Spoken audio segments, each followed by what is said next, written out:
Olá, esta é a história do apóstolo Pedro, narrada por sua perspectiva. A mensagem tem tudo a ver com perdão, algo que Pedro experimentou em totalidade. Embora ele tivesse traído Jesus 3 vezes antes de sua morte, depois que Jesus ressuscitou do túmulo, ele convidou Pedro de volta a uma vida seguindo a Jesus. Pedro esperava julgamento e raiva, mas no lugar disso, Jesus lhe ofereceu perdão e amor.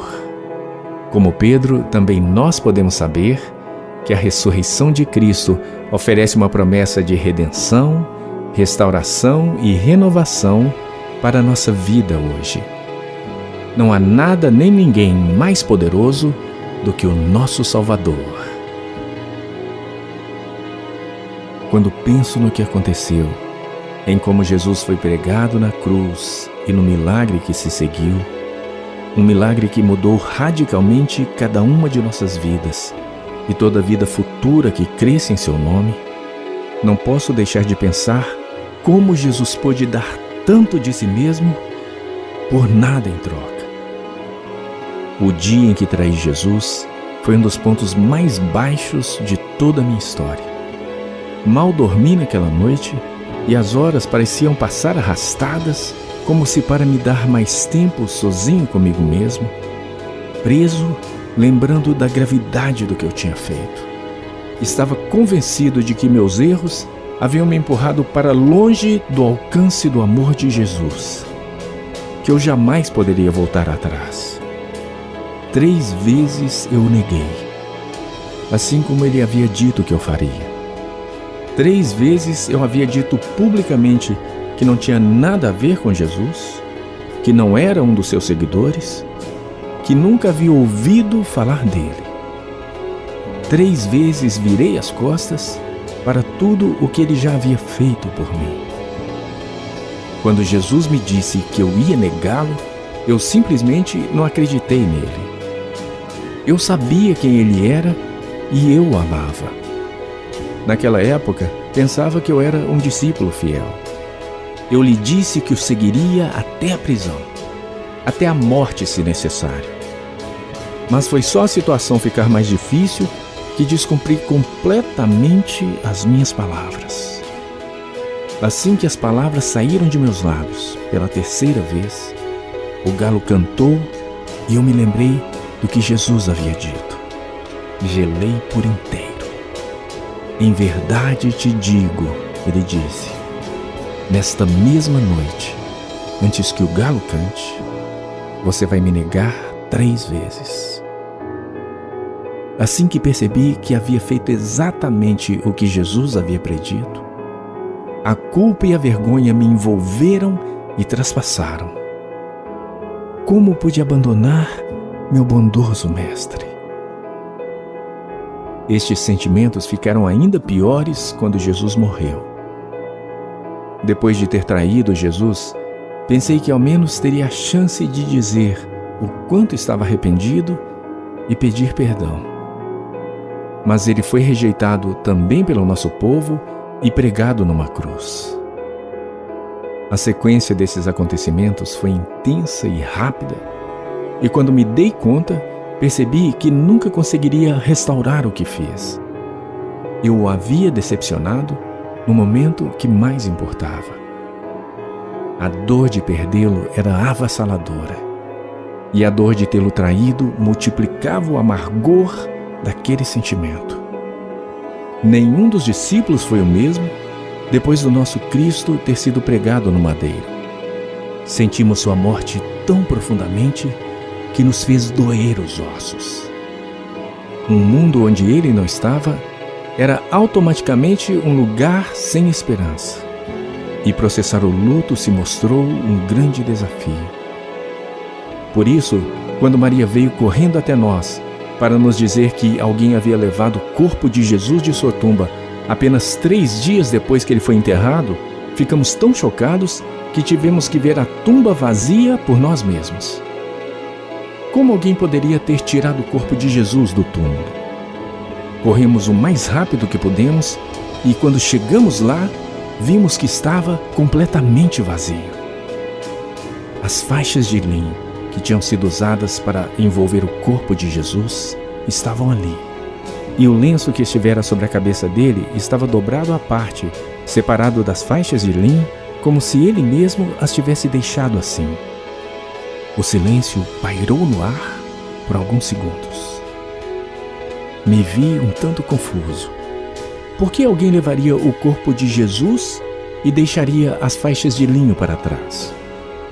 Eu sabia que ele tinha inimigos quando estava vivo, mas não podia imaginar ninguém querendo levar seu corpo já morto.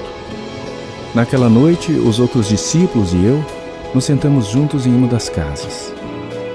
Todas as portas estavam trancadas e todas as janelas fechadas.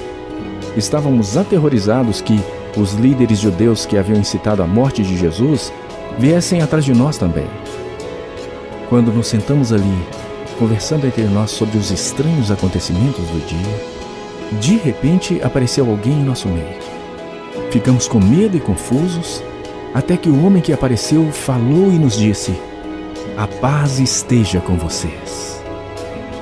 Em seguida, ele nos mostrou suas mãos perfuradas e sua pele, onde havia cicatrizes recentes e marcas de chicotadas. Meus olhos se arregalaram e o coração estremeceu. Instantaneamente soubemos que era Jesus que estava diante de nós. Mas ele não esteve conosco por muito tempo e, tão de repente quanto apareceu, ele se foi novamente. Olhamos um para o outro, tentando confirmar se o que tínhamos visto era real, enquanto os outros se maravilhavam com o milagre de sua ressurreição. Tudo o que eu queria fazer era desejar trazer Jesus de volta para implorar-lhe por seu perdão. Mas um traidor como eu sequer merecia estar na sua presença. Alguns dias depois, eu estava de volta à minha rotina de trabalho habitual de pesca durante a noite. Foi um dia de trabalho maçante e eu havia passado a noite inteira pescando sem conseguir pegar sequer um peixe. Desapontado e confuso, conduzi meu barco de volta para a costa. Quando me aproximei, vi um homem de pé na praia. Não pensei muito sobre isso, mas quando nosso barco chegou à costa, o homem falou comigo e com os outros que tinham vindo comigo. Ele nos disse: "Amigos, vocês não pescaram nenhum peixe?" Explicamos que tínhamos ficado fora toda noite pescando, mas que nossas redes ficaram vazias. O homem podia ver que estávamos desanimados, mas eu não esperava que ele fosse dizer o que disse depois. Olhou para nós e falou para voltarmos ao mar e tentar novamente. Foi ridículo, quase uma afronta. Por que voltaríamos para a pesca se tínhamos passado a noite inteira no mar sem nenhuma sorte? Portanto, a princípio, não demos ouvidos. Mas o homem era inflexível. Ele disse que deveríamos lançar a rede para o lado direito do barco e então pegaríamos algum peixe. Eu não pude deixar de rir. Tiago e João se entreolharam e depois fiz o mesmo com cada um. Como pescadores, sabíamos que não faria sentido voltar atrás, quanto mais mudar o lado que lançávamos a rede. Poderíamos ter ignorado aquele homem, mas acabamos fazendo o exato oposto. Não sei bem porquê. Talvez fosse para provar que ele estava errado, talvez por uma mínima esperança que sua ideia tenha despertado em nós. Seja como for, decidimos fazer o que ele havia dito. Enquanto preparávamos o barco novamente, não pude deixar de refletir sobre o homem. Havia algo em sua voz, suas palavras, seu modo, que era familiar. Quando o nível da água estava profundo o suficiente para lançar nossa rede, jogamos ela para o lado direito, exatamente como o homem havia dito. Para nosso espanto, especialmente o meu, a rede estava cheia de peixes quando a puxamos de volta. Foi totalmente inacreditável. Havia mais peixes em nossa rede do que eu jamais havia pescado. Foi necessário grande esforço para levantar a rede de tão pesada. Foi realmente um milagre. Enquanto observávamos a grande quantidade de peixes, João, que estava comigo no barco, se voltou para mim e disse: "Aquele homem é o Senhor." Naquela hora, as peças se encaixaram e eu reconheci Jesus. De fato, só poderia ser ele. Então, rapidamente embalamos todos os peixes e remamos o mais rápido que pudemos. Eu estava desesperado para ver Jesus, para falar com ele, para reparar meus erros. Quando chegamos à praia, ele estava sentado na areia, preparando uma fogueira para cozinhar o café da manhã para nós. Nós lhe demos o peixe e depois comemos juntos, vendo o sol nascer sobre o mar da Galileia. Tudo o que eu podia pensar quando estava sentado ali era o quanto eu precisava saber se Jesus havia me perdoado. Não havia ressentimento em sua voz, mas era difícil para mim até mesmo fitar seus olhos sem ser tomado pela vergonha. Eu não podia escapar da memória de negá-lo antes de sua crucificação. Senti meu coração doer em meu peito enquanto me perguntava o que dizer a ele e como dizer. Eu estava prestes a pedir desculpas a Jesus quando, para minha surpresa, Jesus se voltou para mim. Ele me olhou nos olhos, sorriu e depois me perguntou: "Simão, filho de João, você me ama realmente mais do que estes?" Imediatamente eu lhe respondi e disse: "Sim, Senhor, tu sabes que te amo." Então ele me disse: "Cuide dos meus cordeiros." Eu não sabia o que ele queria dizer, mas enquanto eu pensava em suas palavras, ele se voltou para mim e novamente perguntou: "Simão, filho de João, você realmente me ama?" Eu lhe respondi novamente, assim como havia feito momentos antes. E Jesus respondeu: "Pastorei as minhas ovelhas." Então, pela terceira vez, Jesus voltou-se para mim e repetiu sua pergunta: "Simão, filho de João, você me ama?" Eu me senti magoado por ele sentir que precisava me perguntar uma terceira vez. Mas, embora meu coração estivesse pesado, eu lhe disse: "Senhor, tu sabes todas as coisas e sabes que te amo." Então Jesus respondeu: "Cuide das minhas ovelhas." E então ele disse: "Siga-me."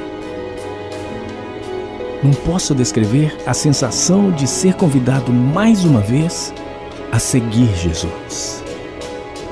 Naquele momento eu soube que meus pecados estavam perdoados e que Jesus me chamava novamente para caminhar com Ele e trabalhar para o seu reino. Ele me resgatou e cuidou de mim como um bom pastor faz com uma ovelha perdida. E depois, segundo o seu exemplo, Jesus me pediu para apacentar suas ovelhas, para assumir a responsabilidade de alimentar outros com a boa nova de Cristo, a mesma mensagem que redimiu minha vida e me restaurou. Quando penso nesse encontro, me impressiono com a sabedoria e misericórdia de Jesus ao me perguntar 3 vezes se eu o amava. Acho que ele estava tentando me dar a oportunidade de corrigir meus erros. Se antes neguei o Senhor 3 vezes, agora eu havia declarado minha lealdade e amor a Ele também 3 vezes. Apesar da minha traição, sua fidelidade permaneceu. Jesus me estendeu sua graça e me convidou a segui-lo mais uma vez. Este convite significava tudo para mim. Meus erros foram perdoados e apagados, meu propósito restaurado e todo o meu ser renovado. Jesus me encontrou nos escombros da confusão que eu havia feito, na culpa que me cercava, e me puxou para fora, mostrando-me o presente da redenção como eu havia experimentado antes. Com sua morte, ele expiou nossos pecados, e com sua ressurreição, Ele nos deu uma nova vida. Ele é verdadeiramente o Salvador e Senhor, nosso sábio mestre e bondoso amigo, aquele que perdoa nossos pecados. Jesus Cristo é Deus, e quão bom é o Deus que nos trouxe para si.